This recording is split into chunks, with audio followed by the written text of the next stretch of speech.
Hello, Put Me in Coaching family. Excited to be back. I know we took a week off last week, but I'm excited to be back with you and ready to rock and roll and make sure we have an incredible month of May. So if you're watching live, just go ahead, drop a hashtag live in the comments. If you're watching the replay, hashtag replay. Doesn't matter when you get the information, just as long as you are getting the information. And what's amazing about having these all streamed in on that private YouTube channel is you can go back and watch them as many times as you want to. They never go away.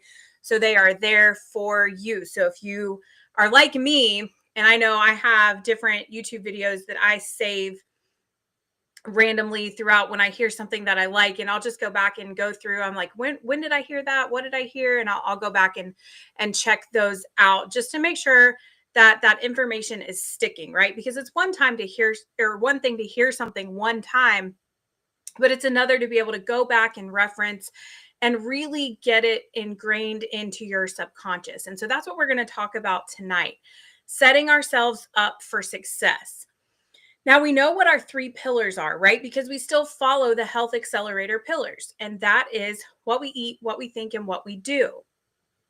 And when we're really thinking about setting ourselves up for success, we have to look at all three of those things when we want to make sure that nothing's going to derail us, because sometimes and often the smallest thing can get us off track.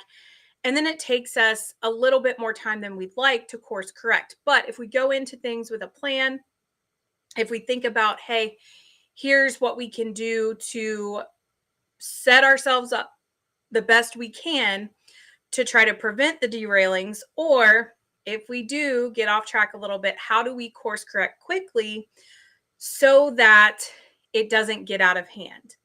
Now, how do we do that, right? So the first thing we have to think about is what we think, right? If we don't have that right mind frame going into a week, a month, a year, a quarter, a year, whatever, and even just right mindset going into the day, sometimes we can start off on the wrong foot, and then we're not really getting where we need to go to begin with. Okay, so the what we think is key, and that's why it's really important to do our scripting. We talked about that a few weeks ago, how to actually script. If you need help on that, reach out. I can definitely help you come up with some different scripting statements to get you started. But I think that's where we have to really get into our subconscious and make sure that what we think is exactly what we need it to be. Okay, we have to believe that, hey, yes, I can achieve the goals that I'm trying to achieve. And so that's that mindset portion. Okay, and there's so many different ways that we can really control and get into making sure our mindset is unstoppable. Okay, and one of those ways is scripting. We've also got our gratitude practice. We've got our affirmations. And then what I think is really, really important is our meditation, right? Being able to sit with our thoughts. And even if you're just meditating for a minute or two a day, really practicing allowing your thoughts to wander, but then controlling them to come back in. Because what that's doing is that's practicing and noticing, hey, my mind's starting to wander, but I'm going to course correct and bring it back to where it needs to be, whether I'm focused on my breathing, focused on whatever.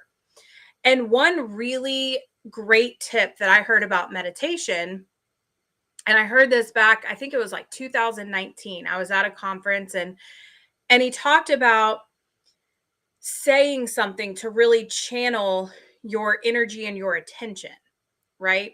And it was when you breathe in, you say something, and then when you breathe out, you say something else. And whether it's breathe in, breathe out, or 1, 2, what I thought was really helpful was when you breathe in, you say receive, and when you breathe out, you say give. And that really allows your mind to focus in on one thing, because if you're focused on that, your thoughts can't be wandering. And that was really helpful when it came to understanding where it is I needed to be and how I needed to control my thoughts. Okay, so that's number one, is the what we think.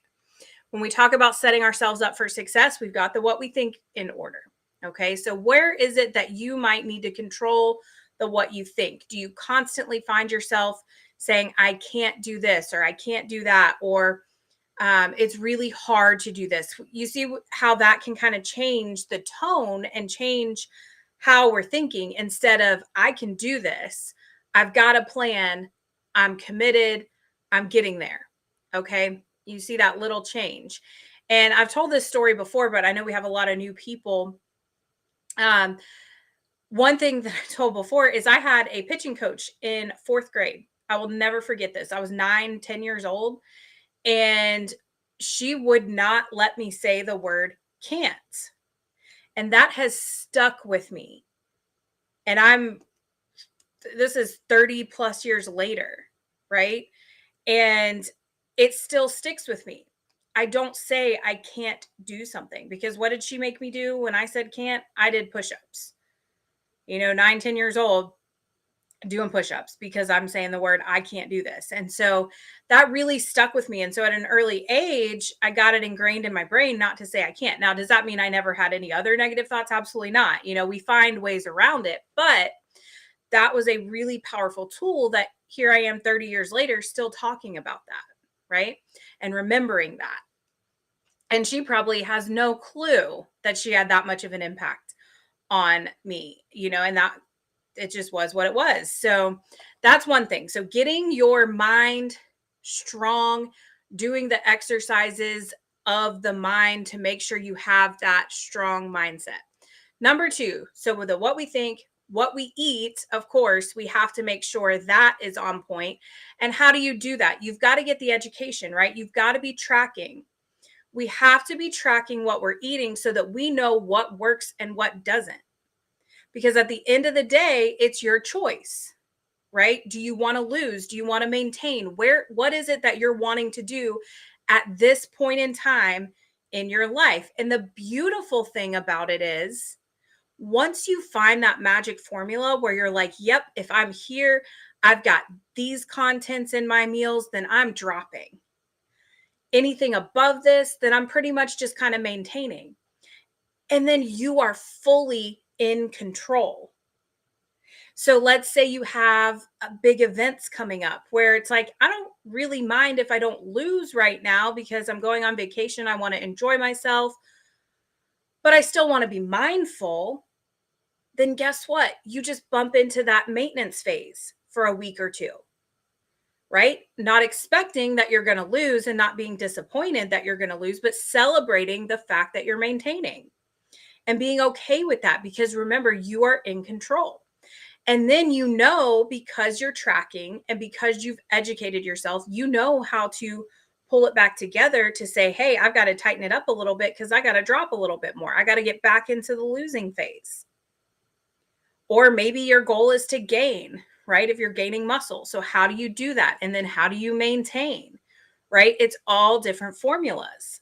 And the way we do that is by educating ourselves. And the only way we can educate ourselves is to track what we're eating, so that we know what works and what doesn't. And then we have the what we do, right? So what is it in your physical activity, in your daily routine? What is it that you're doing that's going to lead you to success? All right. So that's what we're going to cover tonight. All right. And so grab a piece of paper, because the first thing I want to do, the first thing I want to revisit our why. And I think this is really important because, again, we talk about how our why changes over time. So your original why, if you've been with me for a while, is probably not exactly the same as it was when you first got started. All right. And if you've hit halfway through your goal, maybe your why has changed a little bit. And so you have to get very clear. And I heard one of my mentors said a couple days ago that it really takes 5 to 7 times asking why to really get to the root of the why.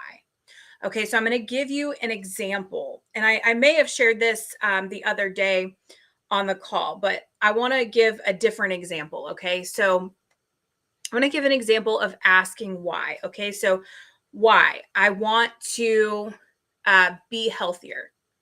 Great. Why? Well, I'm getting older and I just want to make sure that I'm still going to be able to do the things I want to do. Great. Why? So now we're at 3 whys. Why do you want to do the things you want to do? Well, because it's really important to me to be able to show up and be there for my kids. Great. Why? So now we're at 4. Well, I watched my family, my parents go through to where they couldn't really keep up. They couldn't do anything with us. And then it was really hard on us as siblings to take care of them. And I don't want to put my kids in that situation. Why? Well, because that added additional stress on me, and I don't want to add additional stress on them. Why? Well, because they have their own family to take care of. So great. Now we're at 6. They've got their own family to take care of. And guess what? She's got a new baby on the way. And I want to be able to have fun with my grandkid. I want to be able to play with my grandkid. I don't want to just have to sit on the sidelines and watch. 7. So 7 reasons asking why. So write your initial why down and then ask yourself, why is it that you want to achieve that? And you may get to the bottom of it in 4 to 5 whys, but hit that pain point of bingo. That's why. And again, if you need help with that, let me know and I can help you. But that's where, when you really get to the root of the why do you want to be healthy? Why do you want to be able to show up for your family? Why do you show up to these classes? Why do you track your food? Why do you do what you're doing? Okay. And so that's where it really starts to become the aha. When you dig deep and peel back those layers, then you're more invested in your why, because then it's no longer, well, I just want to be healthy. It's, I've got to show up for my grandson that's on the way. All right. So really think about your why. All right. So that's the first thing I wanted to go over. All right. And then how do we do it? Right. So we have our why, but how do we set ourselves up for success? And if you've been with me for a while, you know I truly believe in a powerful, strong morning routine. When we have a morning routine that we do without fail, you are setting yourself up for success day in and day out. And what's great about that is, so you miss it one day, cool. Jump right back on the next day. It's so easy to reset. And by the way, nobody said it had to be done very first thing in the morning. So let's say you wake up late, maybe your alarm clock doesn't go off and maybe you miss what time you normally do your morning routine. You can reset at any time. I think it was Ed Milet. He's a motivational speaker, personal development. And I think it was him.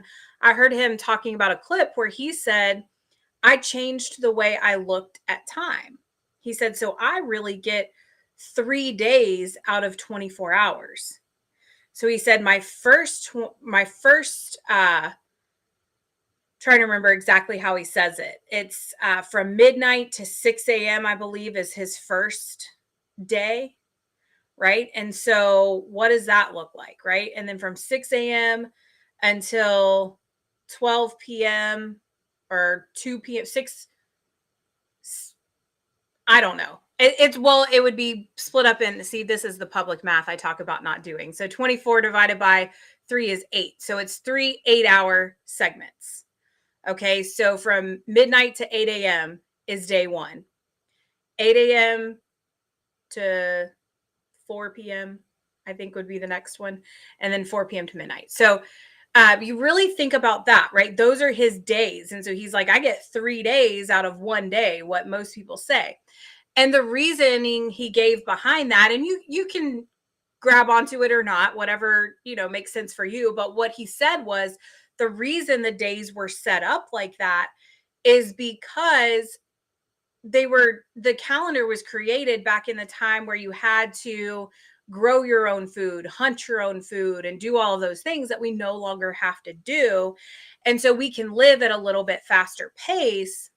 But my point of all of that is nobody said that just because you miss your morning routine right when you first wake up doesn't mean you can't do it on your lunch break.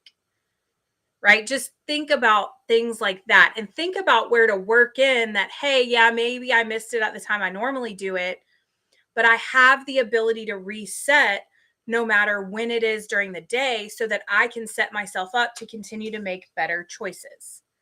Okay. And that's the beauty of having that routine down. Because what that allows you to do is say, hey, I'm getting a little way too far off track or a little bit off track. So I need to reel it back in.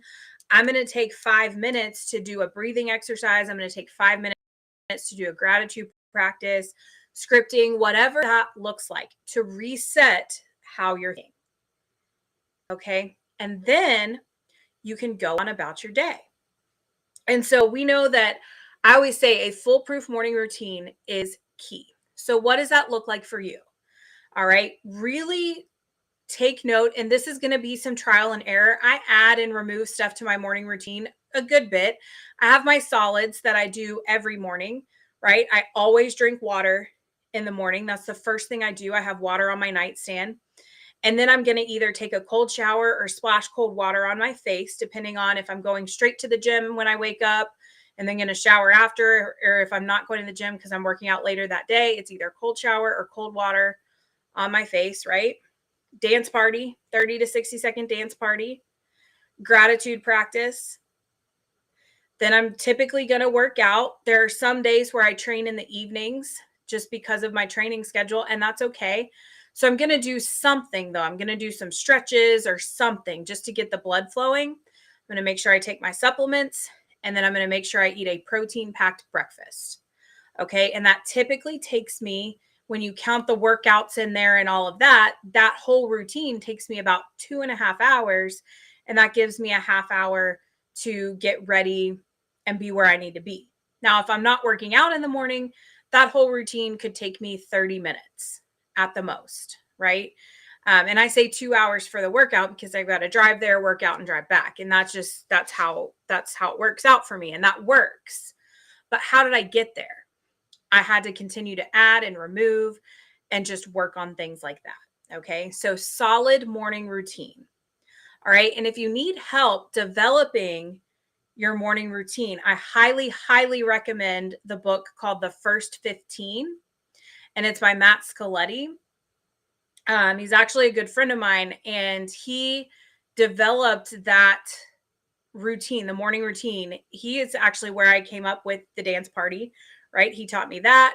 He taught me the Smile File, which is an incredible tool, especially if you start getting into those negative headspaces. And what a Smile File is anytime somebody compliments you or something like that,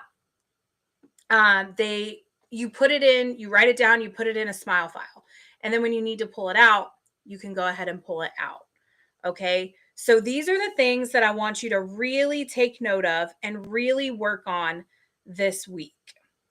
Okay.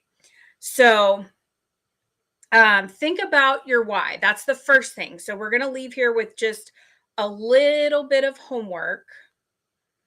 So your first thing is your why. I want you to really get very clear about your why. All right. And then I want you to write down your morning routine. And I want you to really implement that morning routine all week. And remember, it doesn't matter when you do the morning routine. Obviously, try to do it first thing when you wake up. But if you miss it, try doing it during the middle of the day. Send me if you do it in the middle of the day, let me know how it resets your day. Okay. And the reason I say this is because, again, there are no rules as to when you can and can't do something, just like there's no rules as to what you can quote unquote have for breakfast, right? Fish and eggs for breakfast, totally acceptable. Do I always want to have fish and eggs for breakfast? No, but I know if I need to clean it up and get myself right, fish and egg whites for breakfast is going to be amazing, stellar for me. Do you want to have chicken and broccoli for breakfast? You bet you can, right? There are no rules. And that's what I love about this lifestyle, right? It's put me in, coach, whenever I need to do it, just put me in and have me do it. Just get me started and set myself up for success. All right. So those are your assignments. Those are your tasks for this week. I know we don't typically leave out here with a lot of homework other than what you're normally doing, but I want you to get very, very clear about your why. I want you to ask yourself at least 4 times, if not 5 to 7 times, why you want to do your initial thought as your why. And then I want you to get a very clear morning routine down. And I would love for you to send that to me. So I would love to see what your morning routine is. And I would love to see your why so that I can continue to hold you accountable. Because again, and I just said this to somebody yesterday, it is not my job to be everyone's best friend, but it is my job to encourage you and remind you of your why so that I can help you reach your goals. And in the meantime, be an amazing friend as well. So I am here for you, excited to see everyone's success this week, and cannot wait to see your whys and your morning routines. And I cannot wait to see us all crush the month of May so we can go into the summer strong. I hope everyone has a fantastic week. I will see you on text message in the meantime, and then I will see you back here 7 p.m. next Sunday. Have a phenomenal week, everybody. See you soon.